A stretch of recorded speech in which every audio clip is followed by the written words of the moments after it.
In this video, we will be talking about the college admissions scandal, the main news of March 2019. We weren't planning on creating this video, but I just had to. So many of you asked me to comment on it. What do I think about it? My perspective as a Manhattan private tutor. And the second thing we're going to talk about is how SAT and ACT and standardized testing is involved in the college scandal. And we're also going to devise a strategy how you should be thinking about this whole mess.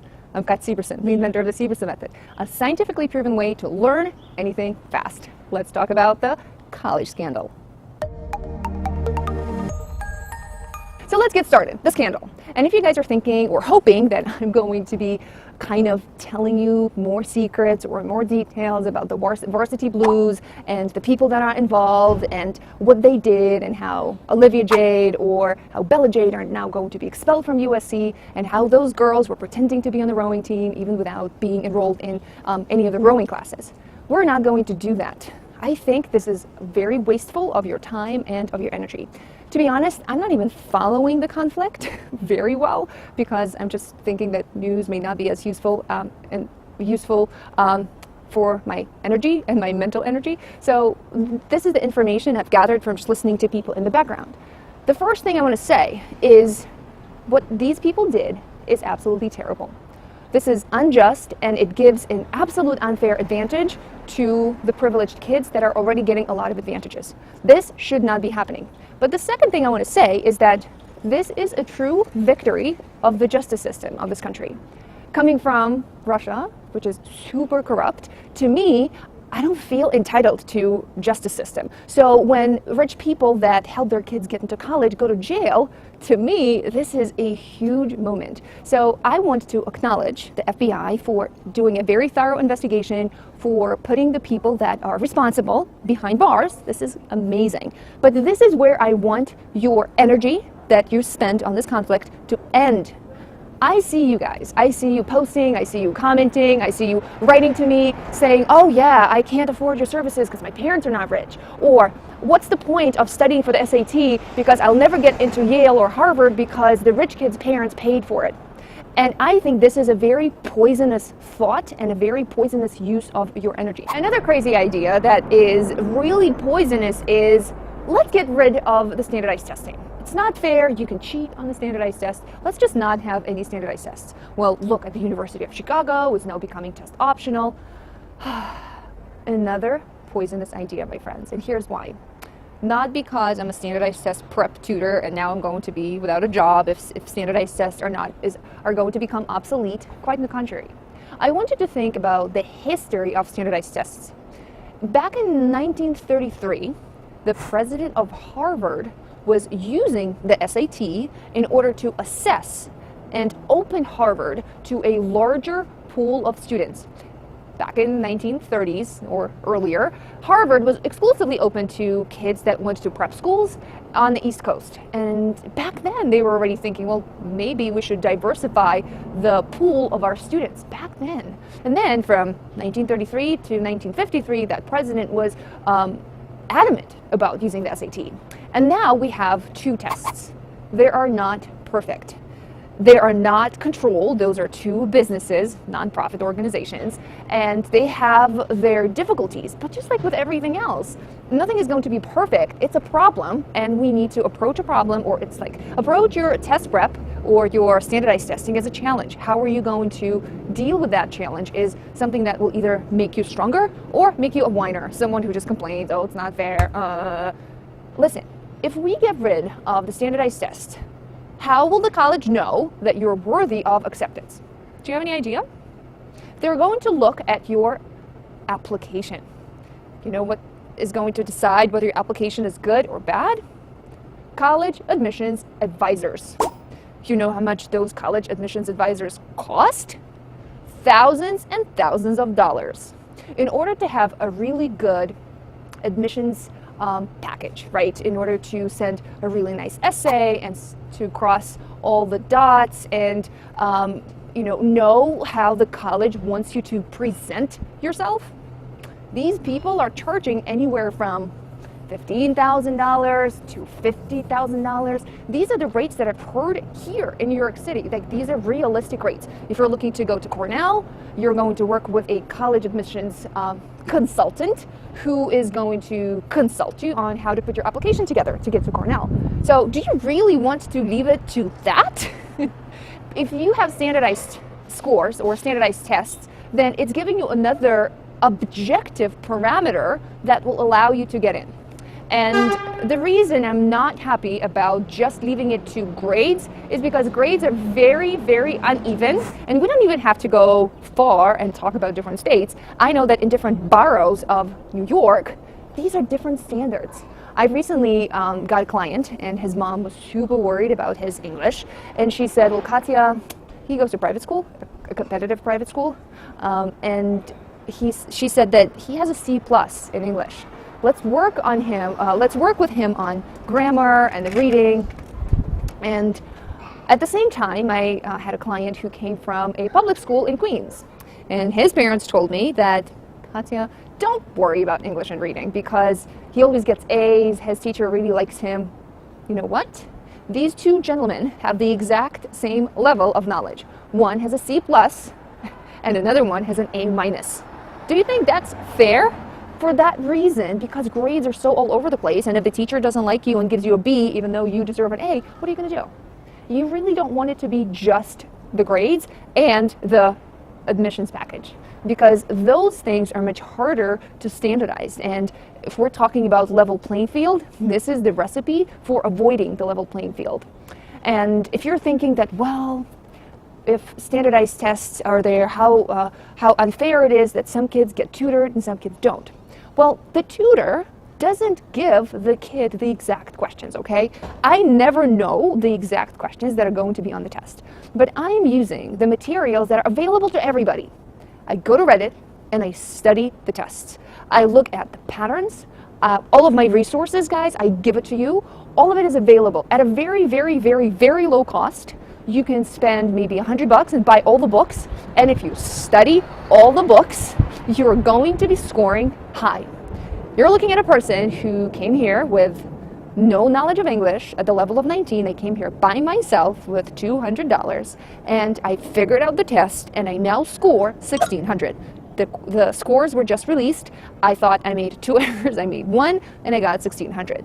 I taught myself, and English wasn't my first language, and reading wasn't my thing at all with dyslexia. So I'm a living example that you can do it, but you have to fight for yourself. I don't want you to just like give up and, oh, poor me, I don't have rich parents who will pay for the tutor, so I'm not going to get into the college of my dreams. Well, even if you don't. So there was this interesting research. It was done by Stacy Dale Berg, and the gentleman's name was Alan Kruger.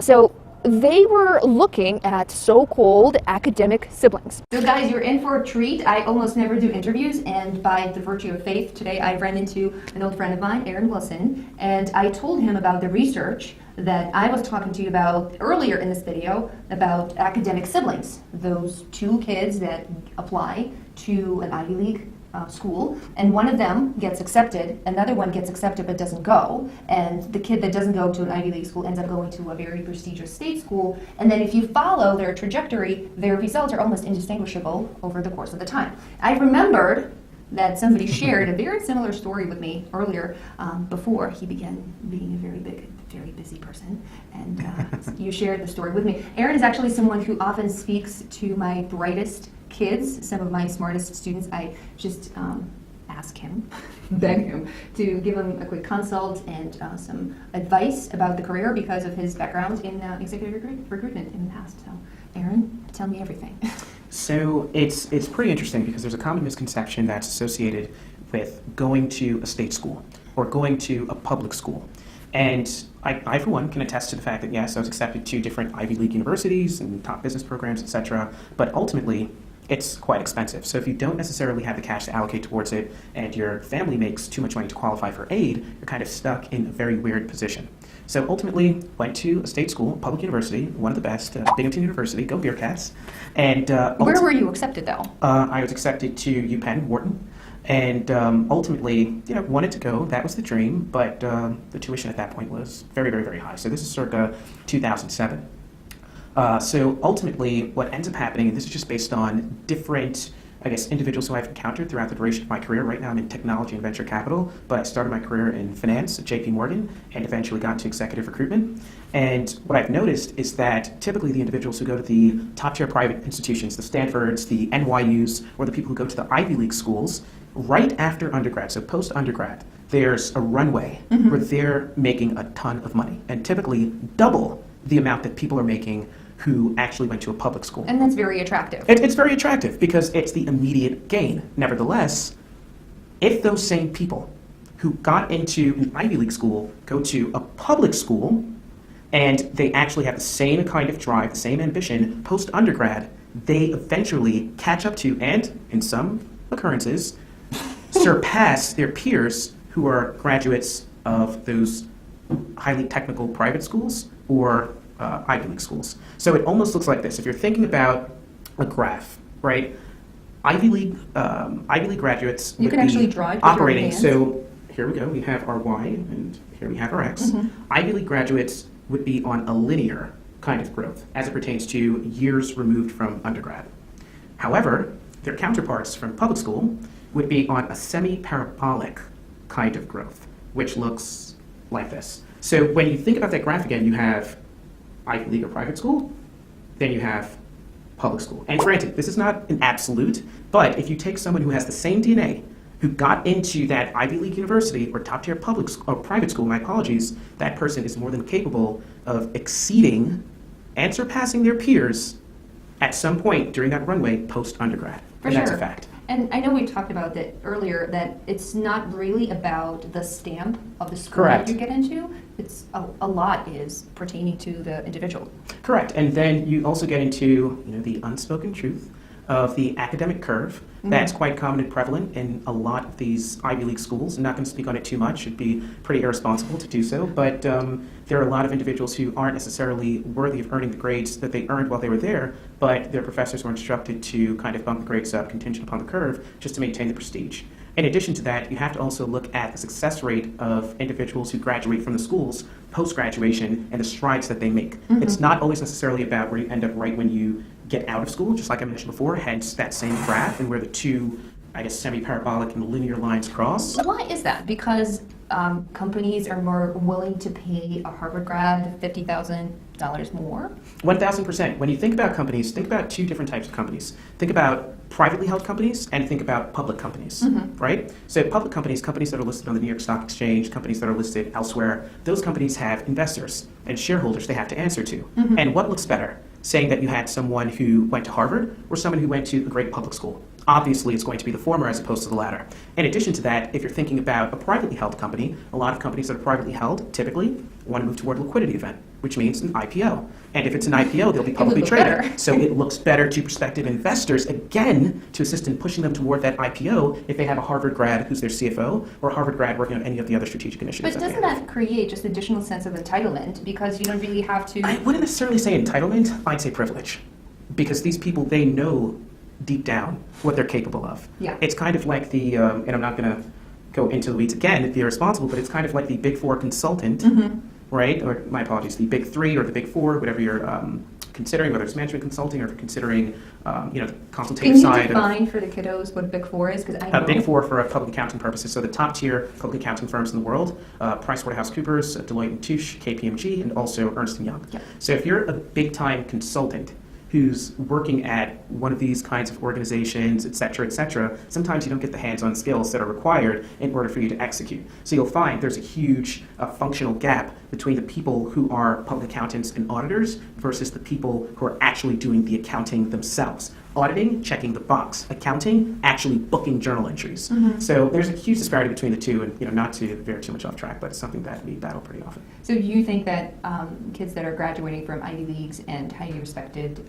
universities with reputation, they're acquiring the same type of privilege as the Big Four managers, or do they predominantly become? I'd say managers? privilege because they get more looks. That's it.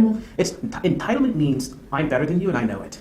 Privilege is, hey, I know I'm going to get more hits because my resume looks better. Well, that's because you know English better. That's exactly what I meant, but I just didn't put that into No proper worries. wording. Special.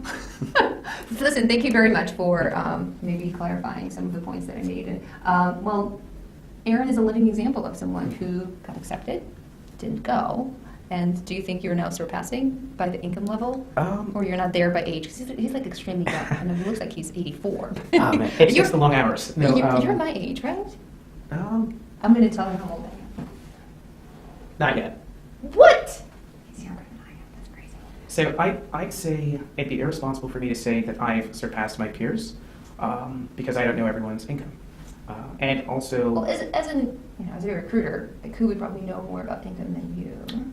Well, we could save that for a later discussion. But I'd say one thing that's for certain is that at this point, I'd say in terms of the experience that I've gained, I sometimes look back in retrospect, and of course hindsight's 2020, and think that I might not have had such a diverse array of experiences had I gone the Ivy route. Because post-undergrad, I would have been privileged enough to get certain hits as opposed to having the grit to go out there and just grab it on my own.